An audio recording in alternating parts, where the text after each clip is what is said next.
ప్రియ బంధువులారా, కళ్యాణ మహోత్సవంలో భాగంగా మేము జరుపుకునేటువంటి ఈ కళ్యాణ మహోత్సవంలో ఎటువంటి విఘ్నములు కూడా రాకూడదు అని చెప్పి పాంచరాత్ర ఆగమ శాస్త్రానుసారం వైష్ణవ సంప్రదాయం ప్రకారంగా ముందుగా స్వామివారి యొక్క రూపమైనటువంటి విశ్వక్సేనుల వారిని ముందుగా వారి యొక్క అనుజ్ఞ తీసుకొని మన యొక్క కళ్యాణ మహోత్సవాన్ని ప్రారంభం చేశాం. ఎప్పుడైతే ఆ విశ్వక్సేనుల వారి యొక్క పూజ జరుపుకొని ఆ అక్షతల్ని మన యొక్క శిరస్సు మీద ధరింపజేసుకున్నామో మన యొక్క ఈ కార్యక్రమాల్లో ఎటువంటి విఘ్నము కలగకుండా ఆయన కాపాడుతూ ఉంటాడు. కాబట్టి మొట్టమొదటి పూజ వారికి జరుపుకున్నాం. ఆ తర్వాత స్వామివారికి సంబంధించినటువంటి ఎటువంటి పూజ చేయవలసి వచ్చినా మనకి ఈ 30 పాసురాల్లో అమ్మ చెప్పినట్లుగా తూమలర్ తూవిత్తొడుదు, పరిశుద్ధమైనటువంటి మనస్సుతోటి పరిశుద్ధమైనటువంటి పుష్పాలని సమర్పించాలిట స్వామివారికి. ఏమిటి పరిశుద్ధమైనటువంటి పుష్పాలంటే మనకి 8 రకాలైనటువంటి పుష్పాలు ఉన్నాయి. ఎప్పటికీ కూడా మనల్ని విడవకుండా నిత్య నూతనంగా ఉండేటువంటి పుష్పాలు. అహింస ప్రథమం పుష్పం పుష్పమింద్రియ నిగ్రహ అని ముందుగా అహింస కలిగి ఉండాలి. ఎటువంటి ప్రాణిని కూడా హింసించకూడదు. అది మొట్టమొదటి పుష్పంట స్వామివారికి సమర్పించేటువంటిది. హింస అంటే కేవలం జంతుజాలాన్నే కాదు, ఎవరిని కూడా హింసించకూడదు. అది మనుషుల్ని కానివ్వండి, ఒక జంతువుల్ని కానివ్వండి, వృక్షాదుల్ని కానివ్వండి, దేనిని కూడా హింసించేటువంటి ప్రవృత్తి మనకి ఉండకూడదు. అలా ఉండకుండా ఉండటమే మనం సమర్పించేటువంటి ప్రథమ పుష్పం. దాని పేరు అహింస. అలాగే అందరం కూడా ఇంద్రియ నిగ్రహాన్ని కలిగి ఉండాలి. కోపాన్ని మొదలైనటువంటి వాటన్నింటినీ కూడా జయించగలగాలి. మనస్సులో ఎక్కడా కూడా ఈగోనెస్ అనేటువంటిది కనిపించకుండా ఉండాలి. అది రెండవ పుష్పంట స్వామివారికి ఎంతో ఇష్టమైనటువంటిది. అలాగే ఎప్పుడు కూడా సత్యమునే మాట్లాడటం, ధర్మ ప్రచారం చేయడం, ధర్మాన్ని అనుసరించి మనందరం కూడా నడుచుకోవడం, ఇవన్నీ కూడా స్వామివారికి ఇష్టమైనటువంటి పుష్పాలుగా మనకి శాస్త్రం చెప్తూ ఉంది. కాబట్టి అటువంటి పుష్పాలని మనం సమర్పించాలిట స్వామివారికి. ఆ విధంగా మన మనస్సు ముఖ్యంగా ఎటువంటి మాలిన్యము లేకుండా నిర్మలత్వం, ప్రకాశత్వం రెండూ కూడా ఆ మనస్సుకి ఏర్పడేలాగా మనం ప్రవర్తించాలి అంటే మన శాస్త్రం చెప్తుంది. ఎప్పుడైతే ఒక కలశాల్లో తీర్థాన్ని తీసుకొని పుణ్యాహవాచనము అనేటువంటి కర్మ ద్వారా, దయచేసి అందరూ కూడా నిశ్శబ్దంగా ఉండాలి. మీ దగ్గరకు వచ్చి కంకణ ధారణ ఆచార్యులు వారు చేస్తూ ఉన్నారు. దయచేసి ఈ సమయం అంతా కూడా ఇక్కడ మనకి నిర్ణయించినటువంటి ఏర్పాటు చేసిన సమయం కేవలం 2 గంటలు మాత్రం.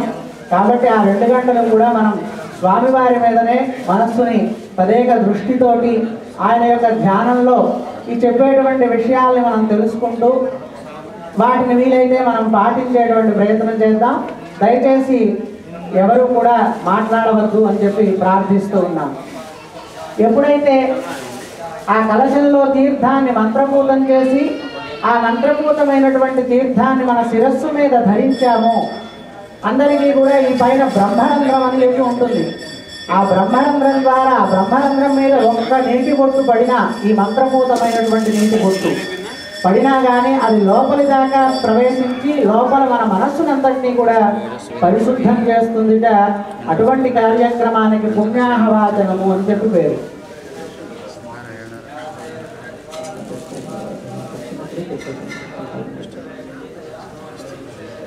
అర్చక స్వాములకి ముఖ్య విజ్ఞప్తి, మీరు కంకణ ధారణ చేస్తూ ఉన్నప్పుడే వారి యొక్క గోత్రనామాలు కూడా చెప్పి కంకణ ధారణ చేయవలసిందిగా ప్రార్థిస్తున్నాం. ఆ విధమైనటువంటి పుణ్యాహవాచన కర్మని జరుపుకొని ఆ తీర్థాన్ని కూడా మనం శిరస్సున ప్రోక్షణ చేసుకున్నాం. ఇక కళ్యాణ మహోత్సవంలో మొట్టమొదటి తంతు ఆ 2 కార్యక్రమాలు అయితే, ఆ తర్వాత తంతు స్వామివారికి అమ్మవారికి కూడా కంకణాన్ని ధరింపజేయడం. మనం ఏ విధంగా అయితే అమ్మ స్వామి మీ యొక్క కళ్యాణ మహోత్సవాన్ని జరుపుకునేటువంటి ఈ సందర్భంలో మాకు ఎటువంటి ఆటంకాలు కూడా రాకుండా చూడవలసింది అని చెప్పి ప్రార్థిస్తూ ఆ కంకణ ధారణ అయ్యాం మనం. కానీ స్వామివారికి అమ్మవారికి కంకణ ధారణ దేనికయ్యా అంటే ఈ జగత్తు మొత్తాన్ని కూడా రక్షించేటువంటి బాధ్యతని స్వీకరించమని చెప్పి వారిని ప్రార్థిస్తున్నట్లుగా ఆ కంకణ ధారణ చేస్తాం వారిద్దరికి. ఆ విధంగా కంకణ ధారణ కూడా స్వామివారికి అమ్మవారికి జరిపి అలాగే మనం కూడా జరుపుకుంటూ ఉన్నాం కంకణ ధారణ భాగ్యాన్ని. ఇక ఆ తర్వాత ఆశ్రమ అధికార యోగ్యత సిద్ధ్యర్థం బ్రహ్మచర్యాశ్రమం నుంచి గృహస్థాశ్రమం స్వీకరించేటువంటి సందర్భంలో చాలా మంది ఇళ్లలో స్నాతక వ్రతాలు అని చెప్పి చేసుకుంటూ ఉంటాం. ఎప్పుడైతే ఆ వివాహ మహోత్సవానికి ముందుగా ఉదయకాలంలో స్నాతక వ్రతాలు అని చెప్పి చేసుకుంటాం అన్నమాట. ఆ స్నాతక వ్రతాల సందర్భంలో ద్వితీయ యజ్ఞోపవీతాన్ని ధరింపజేస్తారు. ఎప్పుడైతే ఆ ద్వితీయ యజ్ఞోపవీతాన్ని అంటే రెండవ యజ్ఞోపవీతం అన్నమాట, బ్రహ్మచారిగా ఉన్నప్పుడు ఉపనయన సందర్భంలో ఒక ముడి ఉన్నటువంటి యజ్ఞోపవీతాన్ని ధరింపజేస్తే ఈ వివాహ మహోత్సవ సందర్భంగా ఈ స్నాతక వ్రతాలన్నీ కూడా నిర్వహించుకునేటప్పుడు రెండవ యజ్ఞోపవీతాన్ని ధరింపజేస్తారు. ఎప్పుడైతే ఆ రెండవ యజ్ఞోపవీతం ధరించామో అప్పుడు ఆ వ్యక్తికి యుక్త వయసు వచ్చినట్లుగా భావిస్తూ ఉంటారన్నమాట. అటువంటి యుక్త వయసు వచ్చినటువంటి స్వామికి కూడా ఆ ద్వితీయ యజ్ఞోపవీతాన్ని ధరింపజేశాం. ఆ తర్వాత ఈ ముల్లోకములను కూడా ఏలేటువంటి మా స్వామికి ఆయన చక్కగా సహకరించేటువంటి ఒక కన్య కావాలి. ఆ కన్యని వెతికి తీసుకొచ్చేటువంటి బాధ్యతని ఎవరి మీద పెడితే వారి మీద పెట్టకూడదు. పాంచరాత్రాగమ తంత్రజ్ఞ శ్రీ వైష్ణవాన్ అష్టౌ 8 మంది ఆ వైష్ణవోత్తముల్ని చక్కగా చదువుకున్నటువంటి వాళ్ళని, మంచి చెడు అన్నీ కూడా తెలిసినటువంటి వాళ్ళని వెళ్ళిన చోట ఆ యొక్క కార్యక్రమాన్ని ఎటువంటి విఘ్నత లేకుండా ఎలాగైతే వాళ్ళు జరిపించి తీసుకువస్తారో అని చెప్పి ఆలోచించి అటువంటి వాళ్ళని 8 మందినిట. ఎందుకంటే 8 మంది అంటే 8 దిక్కులు ఉన్నాయి మనకి. ఆ 8 దిక్కులకి కూడా ఆ 8 మంది బ్రాహ్మణోత్తముల్ని కూడా పంపించి వైష్ణవోత్తములందరినీ కూడా పంపించి తద్వారా వాళ్ళు వెళ్ళి ఒక కన్యని వెతికి తీసుకుని వచ్చారట. ఆ కన్యను వెతికిన తర్వాత వాళ్ళందరూ కూడా అక్కడ ఉన్నటువంటి కన్య యొక్క తండ్రి గారికి ఎవరైతే కన్యాదానం చేయబోతూ ఉన్నారో, ఎవరు కన్యాదానం చేస్తున్నటువంటిది ఈ రోజున ఇక్కడ కూర్చున్న మనందరం కూడా ఇప్పుడు కన్యాదానం చేయబోతున్నాం. ఇప్పుడు మనందరం ఆడపెళ్లి వారం. ఎందుకంటే ఆడపెళ్లి వారం లేదండి మాకందరూ మగపిల్లలే, మేము మగపెళ్లి వాళ్ళమే అనుకోకండి. కన్యాదానం యొక్క గొప్పతనం ఏమిటో తెలుసుకుంటే మాకు ఆడపిల్ల పుడితే బాగుండు అని చెప్పి అందరూ వాళ్ళ మనస్సులు మార్చేసుకుంటారు. ఆ కన్యాదానం యొక్క గొప్పతనాన్ని మనకి శాస్త్రం చెప్తూ ఉందన్నమాట. కాబట్టి ఇక్కడ మనం కూర్చున్నటువంటి వాళ్ళందరం కూడా ఆ కన్యాదాతలం కనుక మన దగ్గరికి రాగానే మన అమ్మాయిని ఎటువంటి పిల్లవాడికి ఇస్తే అమ్మాయి సుఖపడుతుంది ఇవన్నీ కూడా మనం విచారిస్తాం. ఆ విచారించడాన్ని, ఆ విషయాలన్నీ కూడా తెలుసుకోవడాన్ని ప్రవర అనుసంధానం అని చెప్పి అంటారు అన్నమాట. అసలు స్వామివారు ఎక్కడ నుంచి వచ్చినటువంటి వారు, ఎలా ఈ యొక్క కార్యక్రమాన్ని నిర్వహించుకుంటున్నారు మన చేత, ఆయన యొక్క తండ్రి గారు, తాతగారు, ముత్తాతగారు వీరందరూ కూడా ఎవరు, అలాగే ఈయనకంటూ ఏమైనా గుణగణాలు ఉన్నాయా, ఇవన్నీ అడగగానే వెళ్ళినటువంటి 8 మంది పండితులు కూడా చక్కగా అన్ని విషయాల్లో ఆరితేరిన వారు కనుక స్వామివారి యొక్క విశేషాలన్నీ కూడా చెప్పడం మొదలుపెట్టారట. అనంత వేద శాఖాధ్యాయినే అచ్యుత పరబ్రహ్మణే ఆదినారాయణాయ నిరాకార సాకార పంచారుషేయ ప్రమరాన్వితాచ్యుత గోత్రోద్భవాయ పరబ్రహ్మ ధర్మణోనత్రే. ఓం అనంత వేద శాఖాధ్యాయినే అచ్యుత పరబ్రహ్మణే ఆదినారాయణాయ నిరాకార సాకార పంచారుషేయ ప్రమరాన్విత అచ్యుత గోత్రోద్భవాయ ప్రద్యుమ్న ధర్మణ పౌత్రాయ అనంత వేద శాఖాధ్యాయినే అచ్యుత పరబ్రహ్మణే ఆదినారాయణాయ నిరాకార సాకార పంచారుషేయ ప్రవరాన్వితాచ్యుత గోత్రోద్భవాయ వాసుదేవ ధర్మణ పుత్రాయ अनन्तवेदशाखाध्यायिने अच्युतपरब्रह्मणे आदिनारायणाय निराकार साकार पंचारुषेय प्रवरान्वित अच्युतगोत्रोद्भवाय चतुर्दश भुवनाधीश्वराय अखिलाण्डकोटि ब्रह्माण्ड नायकाय तत्त्वातीताय सकल निष्कलंक स्वरूपाय सुरासुरार्चित बालपद्मयुगलाय अखिल लोकोन्नत पवित्राय आत्मत्राणपरायणाय परव्यूह विभव अंतर्यामि अध्यावतार स्वरूपिणे श्रीकृष्णस्वामिने कन्यार्थिने वराय వీరి యొక్క భగవంతుడి యొక్క గోత్రం అచ్యుత గోత్రం. మన యొక్క గోత్రాలన్నింటినీ కూడా ఆయా ఋషులు పరిరక్షిస్తూ ఉంటే ఈయనకి మాత్రం అచ్యుత గోత్రం అంటే అర్థం ఏమిటో తెలుసునా అండి? ఎవరిని కూడా పడనివ్వనటువంటి గోత్రం అంటారు. అచ్యుత అనేటువంటి నామానికి అర్థం ఏమంటే ఎవరిని కూడా పడనివ్వట. ఎక్కడ పడనివ్వడు? ఆయన్ని గనక శరణు కోరుకున్నట్లయితే, ఆయన్ని గనక కీర్తించినట్లయితే, ఆయన పాదపద్మాలకు గనక నమస్కరించినట్లయితే ఈ సంసార సాగరం అనేటువంటి సాగరంలో మనల్ని పడకుండా ఉంచుతాడట. ఈ సాగరంలో పడి మనం కొట్టు మిట్టాడకుండా మనల్ని కూడా ఎప్పటికప్పుడు ఆయన కాపాడుతూ ఉంటాడు. కనుక ఆయన యొక్క గోత్రం అచ్యుత గోత్రం. భగవంతుడికి చాలా ఇష్టమైనటువంటి నామం అచ్యుత నామం. ఇంతకంటే ఇష్టమైనటువంటి నామం ఇంకొకటి ఉంది. చాలా కష్టపడి సంపాదించినటువంటి నామం స్వామివారు గోవింద నామం.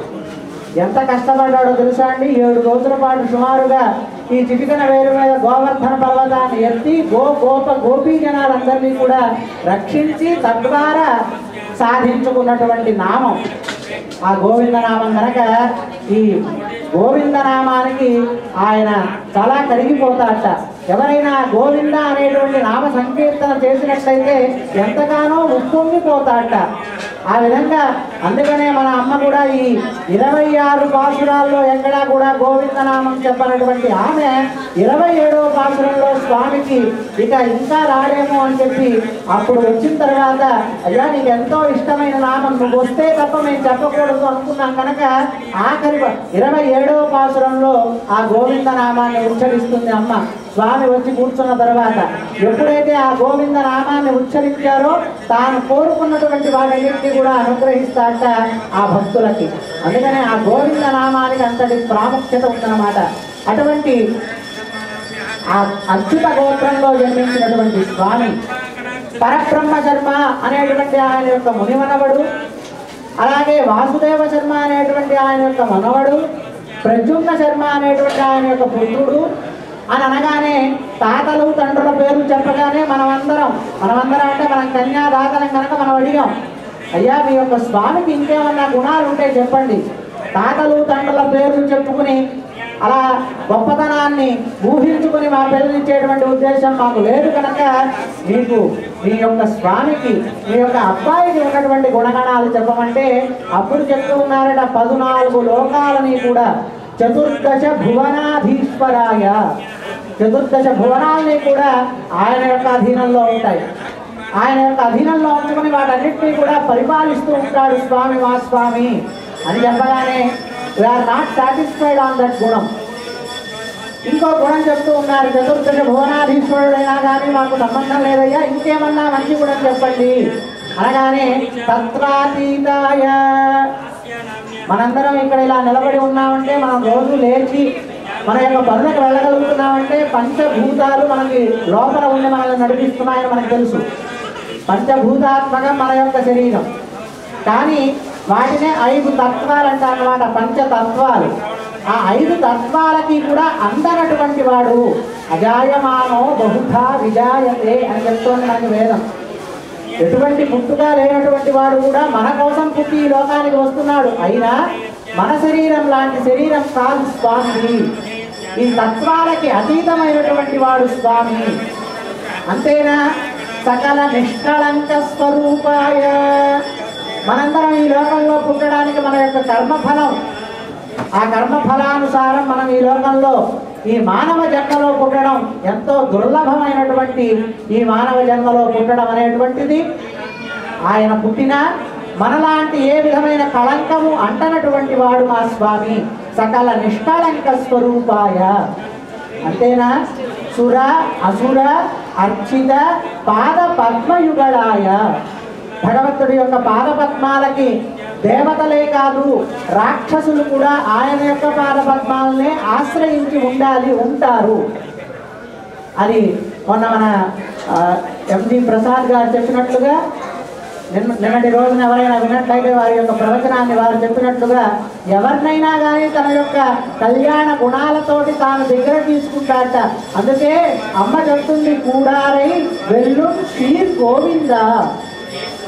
అంటే ఎవరినైనా కానీ జయించేటువంటి మనస్తత్వం ఉన్నటువంటి కూడని వారిని కూడా, అంటే ఎప్పుడు రాని వాళ్ళని కూడా ఆయన దగ్గరికి తీసుకుంటాట. అందుకనే కూడారై బాసుడున్నాడు. మనకి భక్తులు కూడా చాలా ఎక్కువ మంది వస్తారు. ఆ కూడారై వెల్లుం శ్రీ గోవింద అంటే ఆయన యొక్క కళ్యాణ గుణాలతోటి అందరినీ కూడా తన దగ్గరికి చేర్చుకునేటువంటి మహాగుణం కలిగినటువంటి వాడు. వాళ్ళు దేవతల రాక్షసుల అనేటువంటిది ఆలోచించడు. దేవతల్లో కూడా తన యొక్క ప్రేమ ద్వారా, అలాగే రాక్షసుల్ని కూడా తన యొక్క ప్రేమ అనేటువంటి గుణం ద్వారా వాళ్ళందరినీ కూడా దగ్గరకు తీసుకుని వాళ్ళందరినీ కూడా రక్షించేటువంటి బాధ్యత తాను స్వీకరిస్తాట.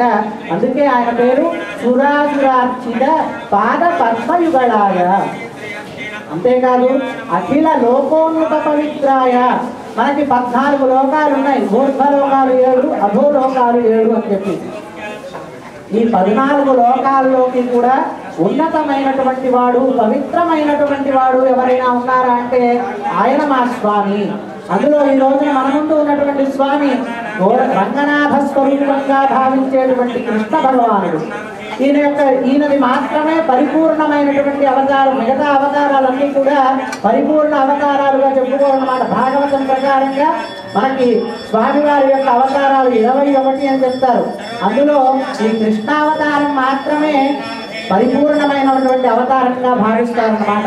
ఎందుకంటే ఏ అవతారంలో కూడా పుట్టేటప్పుడే తాను 4 భుజాలు ధరించి శంఖము చక్రము అనేటువంటి వీటన్నింటినీ కూడా ధరించి వచ్చినటువంటి సందర్భం లేదు, కేవలం కృష్ణావతారం ద్వారా తప్పించి.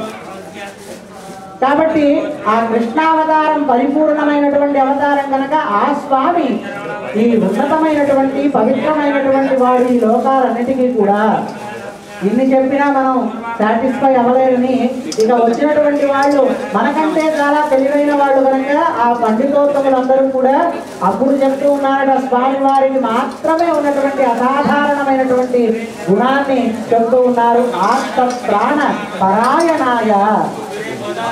భగవంతుణ్ణి ఆర్తిగా ప్రేమగా పిలిస్తే చాలు, భక్తితోటి పిలిస్తే చాలు. తాను ఎక్కడ ఉన్నా కానీ ఆలోచించకుండా, తాను ఏ స్థితిలో ఉన్నానో కానీ తెలుసుకోకుండా పరుగున వచ్చి మనల్ని రక్షించేటువంటి ఆ బాధ్యతని తాను స్వీకరిస్తాట.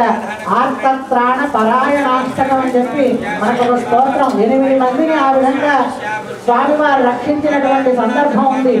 ఒక అహల్యని, అలాగే ఒక ద్రౌపదిని, ఒక గజరాజుని, ఒక విభీషణుని, ఒక ధ్రువుణ్ణి, ఒక ప్రహ్లాదుని, ఈ విధంగా వాళ్ళందరినీ కూడా ఆర్తిగా వాళ్ళని స్వామివారిని పిలిచారు కనుక తాను ఏ స్థితిలో ఉన్నాడో కూడా తెలుసుకోకుండా, కాబట్టి ఈ లోకం అంతా నిండి ఉన్నటువంటి స్వామి ఒక చిన్న స్తంభంలోకి ఎంత మారిపోయి ఆ ప్రహ్లాదుని రక్షించినటువంటి సందర్భం మనకు తెలుసు కదా. అలాగే గజరాజుని, నిజంగా గజరాజు ఓ స్వామి, ఓ నారాయణ నువ్వు వచ్చి నన్ను రక్షించు అని పిలవలేదండి. ఎవరైతే ఈ సృష్టి మొత్తానికి మూల కారణ భూతులు ఎవరైతే ఉన్నారో వారు వచ్చి నన్ను పేరున దేవేంద్రాదులందరినీ కూడా పిలిచాడు. ఓ ఇంద్ర, ఓ బ్రహ్మదేవ, నీవు వచ్చి నన్ను రక్షించు అని ప్రతి వారిని పేరున పిలిచాడు. ఎవ్వరూ కూడా నన్ను కాదంటే నన్ను కాదనుకున్నారట. చివరికి ఎవరైతే ఈ లోకానికంతటికి పవిత్రమైనటువంటి వాడు, ఎవరైతే ఈ లోకాలన్నీ పరిపాలిస్తున్న వాడు ఉన్నాడో వాడొచ్చి నన్ను రక్షించాలి అని చెప్పగానే అప్పుడు ఆయన వచ్చినటువంటి సందర్భాన్ని ఎన్ని దాటుకుంటూ వస్తాడో తెలుసా అండి. మనం ముందు మహాసంకల్పం అని చదువుకుంటాం. ఆ మహాసంకల్పంలో చెప్తాడు, భగవంతుడు రావాలంటే చాలా సామాన్యమైన విషయం కాదు, ఎన్ని దాటుకుంటూ రావాలో చెప్తారన్నమాట. అటువంటి వాడు మనకి పోతన గారు ఒక చక్కటి పద్యాన్ని మనకి అందించారు భాగవతంలో. సిరికించెప్పడు శంఖ చక్ర యుగములు చేదోలి సంధింపడు ఏ పరివారమును జీరడు అభ్రగపతి మన్నింపడు. పక్కన ఉన్నటువంటి లక్ష్మీదేవికి చెప్పలేదుట. అలాగే ఆ పక్కన అయ్యో వెళ్ళిన చోట ఎటువంటి ఆపద వస్తుందో ఏ ఆయుధాన్ని ప్రయోగించాలో కదా అని చెప్పి ఆయుధాన్ని ధరించలేదుట. అప్పటిదాకా ఆ లక్ష్మీదేవితో కూర్చుని ఆ సరస్సు సల్లాపాల్లో ఉన్నటువంటి స్వామి పైన ఉన్నటువంటి ఉత్తరీయం జారిపోతున్నా కానీ పట్టించుకోలేదుట. పరుగున వచ్చి అయ్యో వెళ్ళిన చోట కొన్ని గరుత్మంతులను తీసుకువెళ్దాం అని చెప్పి ఆయన కంటే వేగవంతమైనటువంటి వాహనం ఈ లోకంలోనే లేదు, ఎన్ని వాహనాలైనా కానీ ఆయన తర్వాతే అని చెప్తూ ఉంటారు. పోయి ఆయన తీసుకుని వెళ్దాం అనుకోలేదట. ఇలా ఎవ్వరికీ చెప్పకుండా కేవలం ఆయన పిలిచాడు. అయ్యో పిలిచేదాకా నేను వెళ్ళలేకపోయానే. రామావతారంలో కూడా అదే విషయం ఉంది, అదే గుణం ఉంటుంది. రామావతార కాలంలో కూడా రాముడు కూడా ఆ వెళ్ళినటువంటి అడవిలో ఉన్నటువంటి ఋషులందరూ కూడా ఈ రాముడు అడవిలోకి వస్తున్నాడని తెలుసుకుని వాళ్లే ఎదురుగా వచ్చేసరికి ఎంతో చలించిపోయాడు రాముడు. అయ్యో నేను రావాల్సి మీరు నడిచి వస్తున్నారా ఎదురుగా, మీ కాళ్ళు కందిపోయాయేమో అని చెప్పి ఎంతో బాధపడి వాళ్ళందరికీ కూడా పాద ప్రక్షాళన కార్యక్రమం. భగవంతుడి రూపంలో ఉన్నటువంటి ఆయన కూడా స్వామి కూడా భగవద్భక్తులకి వశుడైపోయి ఉంటాడు. అంతటి నిరపమాయమైనటువంటి గుణం కలిగినటువంటి మా స్వామి ఆర్తత్రాణ పరాయణుడయ్యా. అంతకంటే ఇంకేం కావాలి కనుక మీ అమ్మాయిని చక్కగా చూసుకోవడానికి మీ అమ్మాయి పిలిచిన వెంటనే పలికేటట్టుగా ఉండాలి కదా. భర్త అనేటువంటి వాడు భార్య పిలవగానే పలికేటట్టు ఉండాలి కదా. అటువంటి వాడు మా స్వామి. ఎవరో భక్తులు పిలిస్తేనే వెళ్ళినటువంటి వాడు భార్య పిలిస్తే రాడా అని చెప్పి ఆర్తత్రాణ పరాయణాయ. అమ్మయ్య అనుకున్నాం మనందరం. చాలు, ఆ గుణం చాలు మనకి. ఎందుకంటే పిలిచిన వెంటనే పలికేటువంటి దైవంగా నీవు ఉండాలి మా అందరికీ. మేము ఆర్తిగా బాధగా పిలిస్తే చాలు, ఇష్టంతో పిలిస్తే చాలు, నీవు వచ్చేటట్టు ఉండాలి. నీకున్నటువంటి గుణాలన్నీ కూడా దినదిన ప్రవర్ధమానం పొందాలి అంటే మా అందరినీ రక్షించాలి. మేము అనేక రకాలు ఉంటాం, అనేక రకాలైనటువంటి మనస్తత్వం కలిగిన వాళ్ళం మనందరం. మానవ బుద్ధి అందరిది ఒకలా ఉండదు. అందుకనే అమ్మవారు కూడా 10 పాసురాల్లో 10 మందిని మేలుకొల్పడం, 10 మంది కూడా రకరకాలైనటువంటి అనుభవాలు పొందుతున్నటువంటి వారు. ఆ 10 మందిని కనుక మనం ఒక్కసారి గమనిస్తే ఆ 10 మంది మన చుట్టూరా కూడా తిరుగుతూ ఉంటారు. వాళ్ళు మన చుట్టూ ఉన్నటువంటి వాళ్ళల్లో కూడా ఆ 10 మంది లక్షణాలు మనం ఎప్పటికప్పుడు దర్శిస్తూనే ఉంటాం. కాబట్టి ఆ 10 మందిని కూడా ఎలాగైతే కలుపుకొని అమ్మవారు వెళ్ళిందో ఈ పూజా వ్రతాన్ని ఆచరించడం కోసం ఆ విధంగానే మేమందరం కూడా వచ్చాం. మేమందరం కూడా నీ యొక్క కైంకర్యం కోసం ఇక్కడ వేంచేసి ఉన్నాం అని చెప్పగానే ఆర్తత్రాణ పరాయణత్వానికి అందరం కూడా మనం ముగ్ధులం అయిపోయాం. అంతకంటే మనకేం కావాలి గనక. ఎంతో ప్రహ్లాదుడు పరమ భాగవతోత్తముడిగా పరమ భక్తుడిగా మనందరం చెప్పుకుంటూ ఉంటాం. ఆయన పూర్తిగా నమ్మాడు స్వామి. సర్వత్రా ఆయన నిండి ఉన్నాడు, ఇందుగలడందు లేడని సందేహం వలదు చక్రి సర్వోపగతుండు. మన యొక్క నమ్మకమే మనల్ని నిలబెడుతుంది. ఎప్పుడైతే మనకి నమ్మకం లేదో అక్కడ స్వామి ససేమిగా అక్కడ ఉండడానికి ఇష్టపడడు. అందుకనే నీట ముంచినా పాల ముంచినా నీరే భారం స్వామి అని ఆయన కనుక శరణాగతి చేసినట్లయితే మనం పరై పరై పరై అని చెప్పుకుంటున్నాం. ప్రతి ఒక్క పాసురంలో పరై అనేటువంటి ప్రస్తావన వస్తుంది కదా ఈ ధనుర్మాసంలో. ఆ పరై అనేటువంటి దానికి శరణాగతి తత్వాన్ని అమ్మ మనందరికీ కూడా ఉపదేశం చేసిందన్నమాట. శరణాగతి ద్వారానే ఎప్పుడు కూడా మనం ప్రయత్నం చేయకుండా స్వామి నువ్వే రక్షించు, అంతా నీకే సమర్పిస్తూ ఉన్నాను, నువ్వే వచ్చి మాతో ఉండాలి. అమ్మ ఏం కోరుకుందో తెలుసునా? 26వ పాసురంలో చెప్తుంది. వాళ్ళకి కావలసినటువంటి లిస్ట్ అంతా చదివింది. పాలన్న వన్నత్తు ఉంపాంచజన్యమే. ఏమండి ఒకటి చెప్పండి, వ్యక్తిని పోలిన వ్యక్తి ఉంటే వస్తువుని పోలిన వస్తువు ఉంటుంది. భగవంతుడిని పోలిన వ్యక్తి మరొకళ్ళు ఎవరు కూడా లేరు. కాబట్టి ఆయన ధరించేటువంటి పాంచజన్యం నీ పాంచజన్యమే. పాంచజన్యం అంటే నీ యొక్క పాంచజన్యం లాంటి పాంచజన్యం, నీ యొక్క శంఖం లాంటి శంఖం. ఏమంటే శంఖం ఎందుకు కోరుకుందో తెలుసునా? చక్రాన్ని కోరుకోలా, గదని కోరుకోలా, లేదా పద్మాన్ని కోరుకోలా, శంఖాన్ని మాత్రమే కోరుకుంది అమ్మ. అది కూడా నీ చేతిలో పాంచజన్యమే, నీ యొక్క పాంచజన్యం లాంటి పాంచజన్యం. శంఖం స్వామిని విడిచి ఒక్క క్షణం కూడా ఉండలేదండి. చక్రమో గదో మరొకటో అయితే ఆ శత్రువుల్ని సంహరించడం కోసం స్వామిని విడిచి వెళ్ళి వాళ్ళని సంహరించి వచ్చేవి. కానీ శంఖం ఎప్పుడు కూడా నిత్య నివాసం స్వామి వారితో. ఎప్పుడు కూడా శంఖం వదిలినటువంటి సందర్భం లేదు స్వామి. అంతేకాకుండా స్వామివారి యొక్క అధరామృతాన్ని గ్రోలుతూ ఉంటుంది ఎప్పుడు శంఖం. అటువంటి స్థానం మాకు కావాలి స్వామి. పాంచజన్యమే పోల్వన శంఖంగల్ పోయప్పాడుడయ్యనవే శాలపెరుం పరయే పల్లాండి శైపారే. నీకు పల్లాండు పాడిన వాళ్ళు మాకు కావాలి. ఎవరు స్వామికి పల్లాండు పాడింది? మన ఆళ్వార్లు.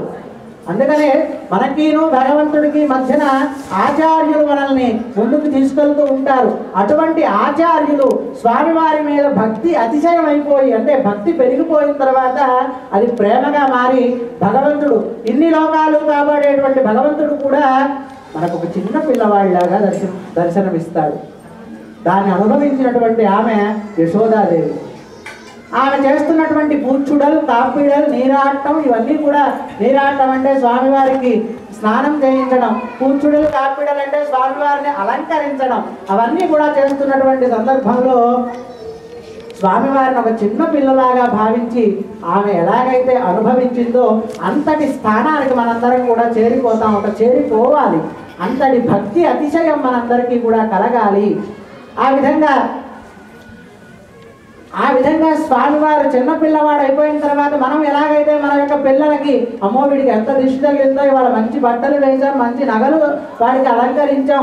కాబట్టి ఏ విధంగా అయితే ఈరోజు ముఖ్యంగా భోగి పళ్ళు అందరూ కూడా చిన్న చిన్న పిల్లలకు పోస్తూ ఉంటారు. అదంతా కూడా దృష్టి తీయడం అన్నమాట. ఎన్ని కళ్ళు మా యొక్క అబ్బాయి మీద పడ్డాయో.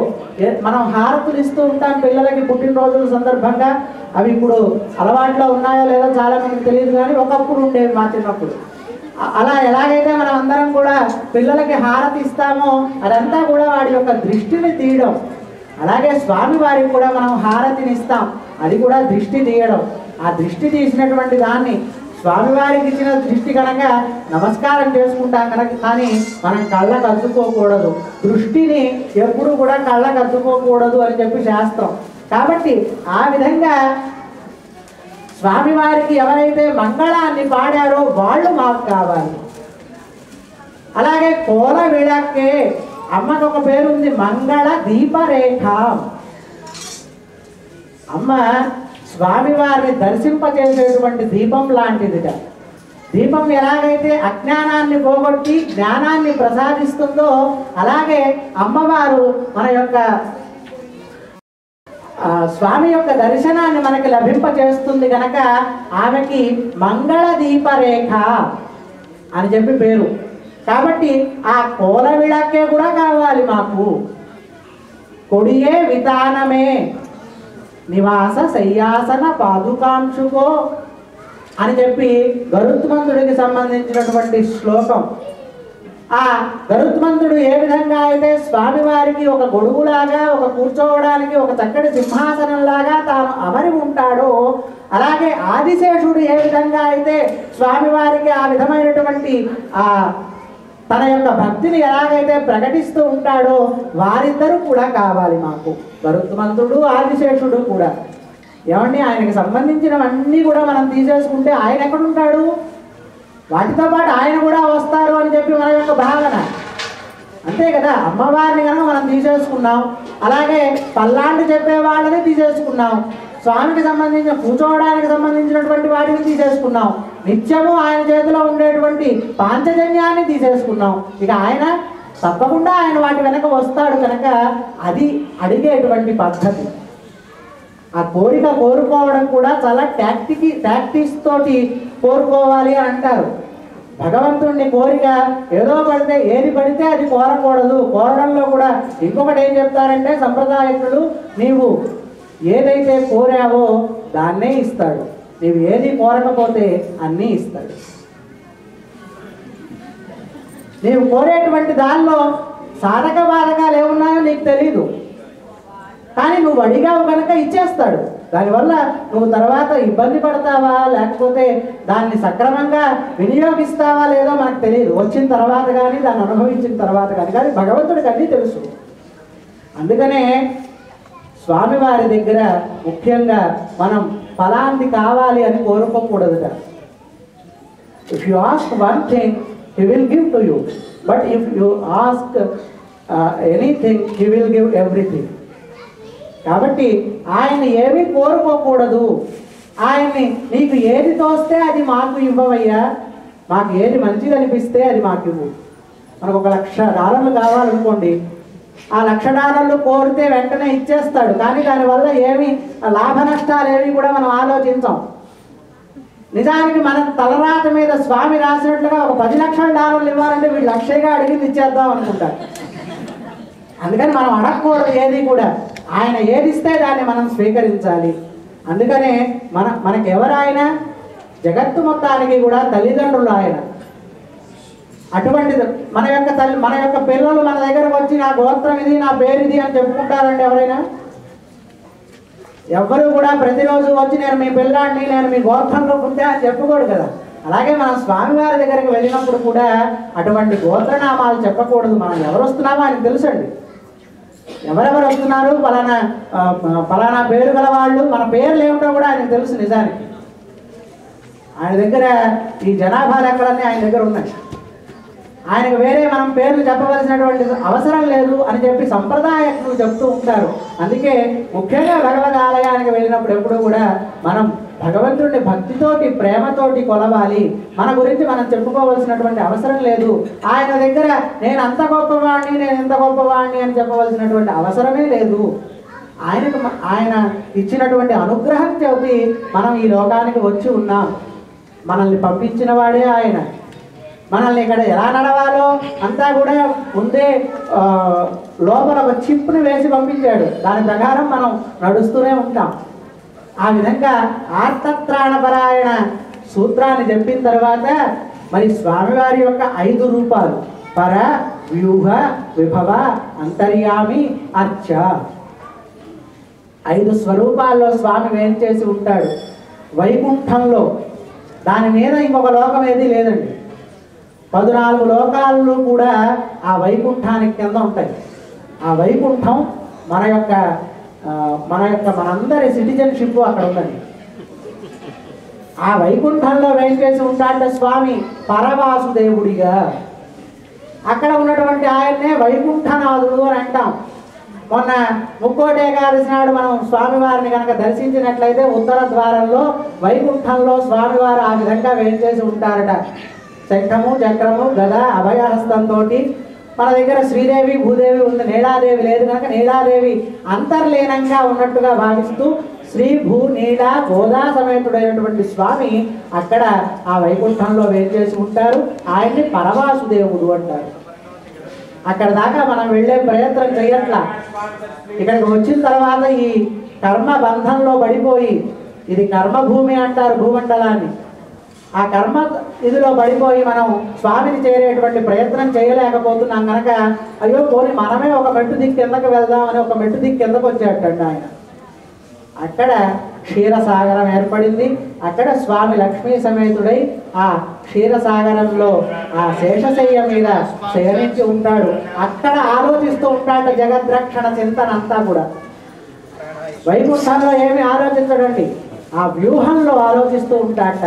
ఎప్పుడు ఏ సమయంలో ఏ యొక్క అవతారాన్ని ధరించి ఈ భక్తుల్ని రక్షించడం కోసం భూమికి వెళ్ళాలి, ఎక్కడ సృష్టి చేసేటువంటిది ఏ విధంగా చేస్తూ ఉండాలి, అక్కడి నుంచే చతుర్వేదాలని బ్రహ్మగారికి ఇచ్చారనేది సృష్టి చేయడానికి వ్యూహంలో ఉన్నటువంటి వాసుదేవుడిగా. అది 2వ రూపం స్వామిని. ఈ లోకంలోకి రామ, కృష్ణాది అవతారాలన్నీ కూడా ధరించి వచ్చినటువంటిది విభవ వాసుదేవుడు అని అంటాం. ఆ విభవ వాసుదేవుడు వచ్చిన సందర్భంలో కూడా మనం ఎవరం లేవు. అదంతా కూడా ఒక చరిత్రలాగా, పురాణాల్లాగా మనం చెప్పుకోవడమే తప్ప ఆ అవతారాల సమయంలో మనం పుట్టల లేదు. ఈ లోకంలోకి వచ్చినటువంటి వాళ్ళందరినీ కూడా తాను రక్షించేటువంటి బాధ్యత తాను స్వీకరిస్తాడు గనక అంతర్యామి స్వరూపం. ప్రతి వాళ్ళల్లో కూడా 4 వర్ణాల వాళ్ళలో కూడా చాలామంది అనుకుంటారు 4 వర్ణాలంటే బ్రాహ్మణ క్షత్రియ వైశ్య శూద్రులేమో అని. భగవంతుడు చెప్పింది అది కాదండి. చాతుర్వర్ణం మయా సృష్టం అంటే దేవ, తిర్యక్, మనుష్య, స్థావరాలు. ఒకవేళ మనుషుల్నే కనుక సృష్టిస్తే మరి జంతువుల్ని ఎవరు సృష్టించారండి? మనం పుట్టించలేదు కదా వాటిని. అలాగే మరి చెట్లు, చేమలు, దేవతలు. కాబట్టి చాతుర్వర్ణాలు అంటే దేవతల్ని సృష్టించాడు ముందుగా, తిరియ జంతువుల్ని సృష్టించాడు, మనుష్యుల్ని సృష్టించాడు. ఈ స్థావరంగా ఉండేటువంటి కొండల్ని, గుట్టల్ని, చెట్లని వీటన్నిటినీ కూడా స్వామి సృష్టించాడు. అందుకనే ప్రతి వాళ్ళలో కూడా అంతర్యామిగా తాను నివసించి ఉంటాడట. అందుకనే మానవ సేవ ఏ మాధవ సేవ కాదు. అక్కడ చాలా స్వార్థం ఉంది ఏ అనేటువంటి ఆకారం, ఏ అనేటువంటి అక్షరంలో. అంటే మానవుడికి సేవ చేస్తేనే మాధవ సేవ అని అనుకుంటూ ఉంటాం చాలామంది. కానీ భగవంతుడు సర్వత్రా నిండి ఉన్నాడు కనుక చక్కగా ఒక చెట్టుని పెంచి దానికి రోజు నీళ్లు పోస్తూ ఉండండి, అందులో ఉండేటువంటి స్వామి దాన్ని స్వీకరిస్తాడు అనేది. ఆవు మీ దగ్గరకు వచ్చింది, ఆవో గేదో మరొకటో, దానికి ఇంత గడ్డి పెట్టండి, అందులో ఉన్నటువంటి స్వామి దాన్ని స్వీకరిస్తాడు. మరి భగవంతుడు కృష్ణావతారంలో ముఖ్యంగా దాన్నే మనకి నిరూపణ చేయడం కోసం ఆయన మనకి ప్రతిరోజు కూడా తినడానికి తిండిస్తున్నటువంటిది గోవర్ధన పర్వతం కనుక దానికి పూజ చేయండి అని చెప్పాడు. ఎప్పుడైతే ఆ పూజ చేశాడో రోజువారీ పూజలు అందుకుంటున్నటువంటి ఇంద్రుడికి కోపం వచ్చింది. రాళ్ల వర్షాన్ని కురిపించాడు. 1 రోజు కాదు, 2 రోజులు కాదు, 7 రోజుల పాటు. ఏమీ పర్వాలేదు, వాడేమి చెడ్డవాడు కాదు ఇంద్రుడు. ఏదో వాడి కడుపు కొంచెం కాలేసరికి ఆ కడుపు కాలడం వల్ల వచ్చినటువంటి కోపం కనుక కొన్నాళ్ళకి తగ్గిపోతుంది, వాడిని ఏమి శిక్షించక్కర్లేదు అని చెప్పి ఆ గోవర్ధన పర్వతాన్ని తన యొక్క చిటికన వేలు మీద నిలబెట్టినటువంటి స్వామి. అంటే సర్వత్రా తాను వ్యాపించి ఉన్నాను అని చెప్పడం కోసం గోవర్ధన పర్వతానికి కూడా పూజ చేసినటువంటి ఆ విషయం మనందరికీ తెలుసు. తద్వారా సర్వవ్యాపి సర్వాంతర్యామి స్వామి. అమ్మ కూడా తన మొదటి 5 పాసురాల్లో అదే చెప్తుంది. ఇక్కడ చెప్పింది నారాయణనే నమక్కే, నారాయణుడు ఒక్కడికే మనకి సంబంధించినటువంటి ఈ కష్టాలన్నీ కూడా తీర్చగలిగినటువంటి వాడు. ఆయనే మనందరికీ కూడా శరణాగతి ద్వారా ఆయనని మనం చేరగలిగినటువంటి వాళ్ళం.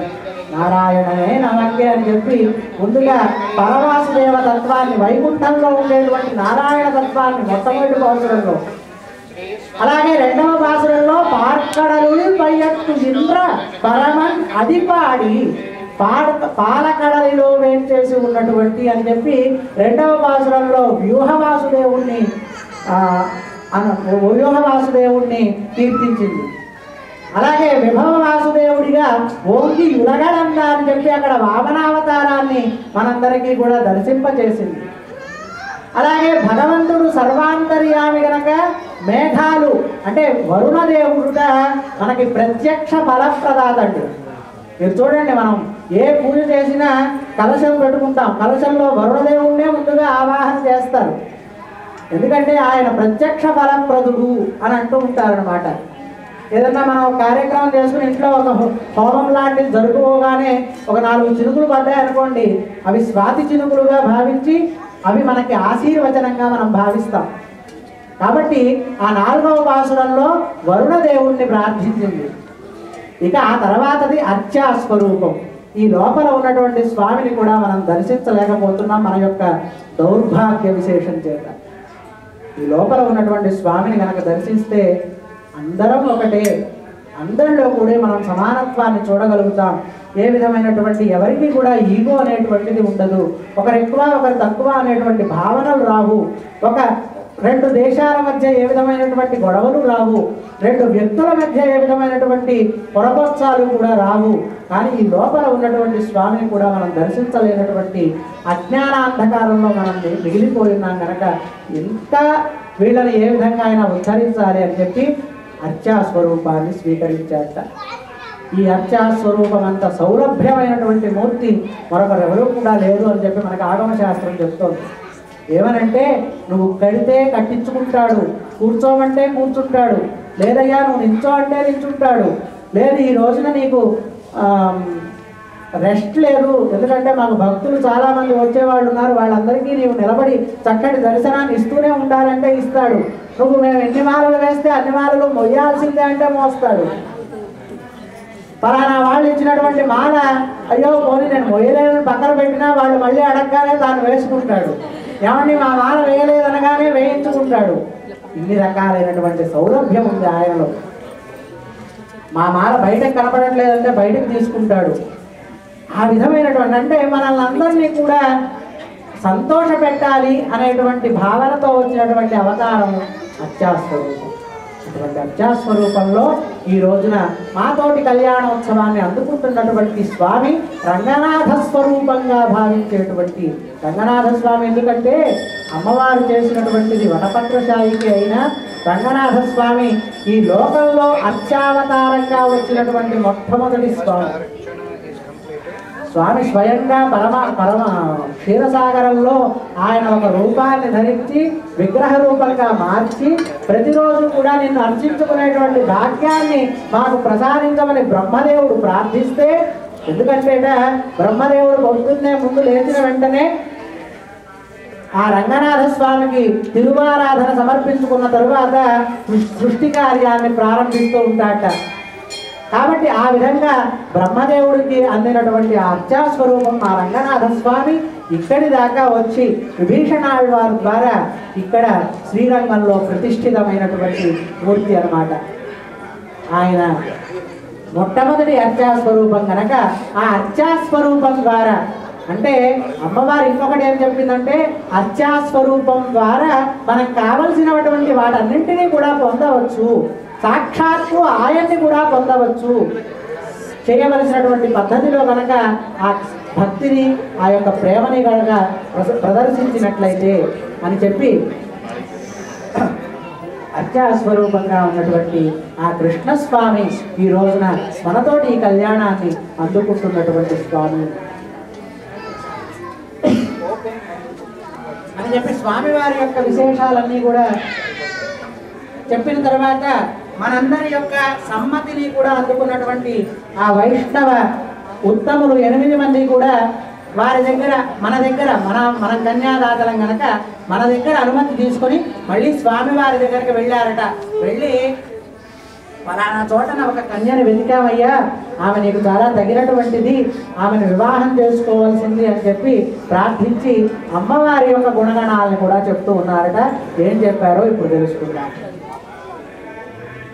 శాలామృత చతుర్వేద శాఖాధ్యాయినే సౌభాగ్య విశ్వంభరే శాలామృత సౌవర్ణ అమృతాహరణ ప్రవరాన్విత గోత్రోద్భవే కాశ్యప ధర్మణోనప్త్రే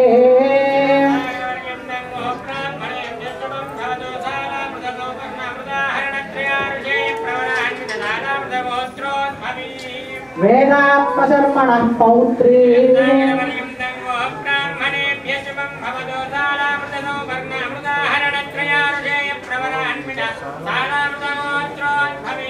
విష్ణుచిత్తధర్మణ సంకల్పపుత్రీ